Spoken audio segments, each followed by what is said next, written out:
of a pragmatist, truth be told. But he puts up with my speculating, and I love him for indulging me.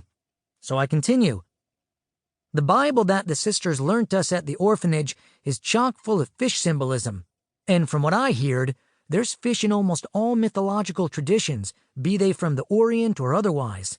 Fact, from what I've been told, there's a young Switzerland feller named of Carl Jung who believes fish is symbolic of the unconscious. Is it unconscious or unconscious? I can never remember. Herbert shrugs. Anyhow, I continue, makes me think of that feller Jonah from the Jew Bible.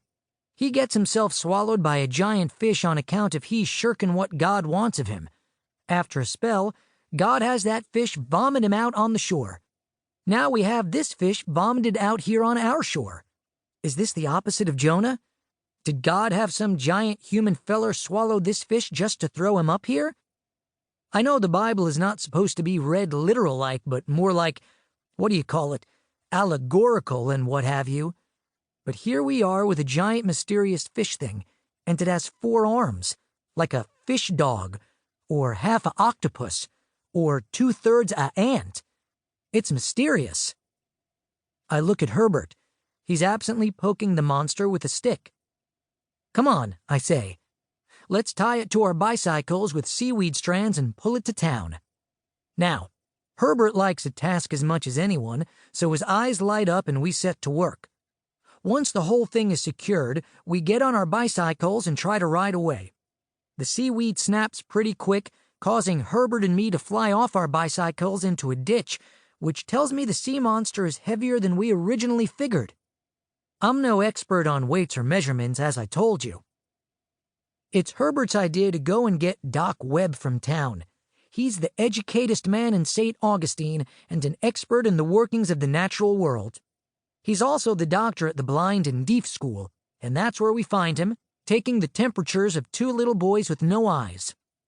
"What's up, fellas?" he asks to us, not the blind boys, which I guess he already knows the answer to. "We thought you might want to know we discovered a sea monster just now on the Crescent Beach," I say, all puffed up and such. "Is this true, Herbert?" Doc Webb asks Herbert. Herbert nods, then adds, "We believe it's from the Jew Bible and such." This isn't exactly true, but I'm surprised Herbert heard even that much. "Well, I can't investigate till tomorrow.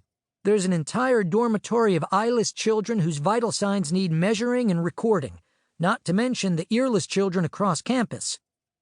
And as Doc Webb hurries off to attend to his duties, something strikes me, and it strikes me so hard it damn near knocks me off my feet. "Herbert," I say, "what if that mound of stuff was us?" "Like how?" asks Herbert. "Like, say there was many of us, of you and me?" "Yes, you and me, but 'cept babies of us from the future that get all jammed up together in their travel back in time to now. All jammed together into one single, unholy monstrosity of flesh. So that maybe it ain't no sea monster on the beach at all, but just us? You and me? Just a notion, but it makes a feller wonder." Chapter 1. My beard is a wonder. It is the beard of Whitman, of Rasputin, of Darwin, yet it is uniquely mine. It's a salt and pepper, steel wool, cotton candy confection, much too long, wispy, and unruly to be fashionable. And it is this, its very unfashionability, that makes the strongest statement.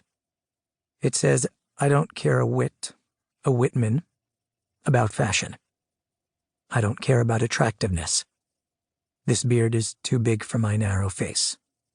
This beard is too wide. This beard is too bottom-heavy for my bald head. It is off-putting. So if you come to me on my terms.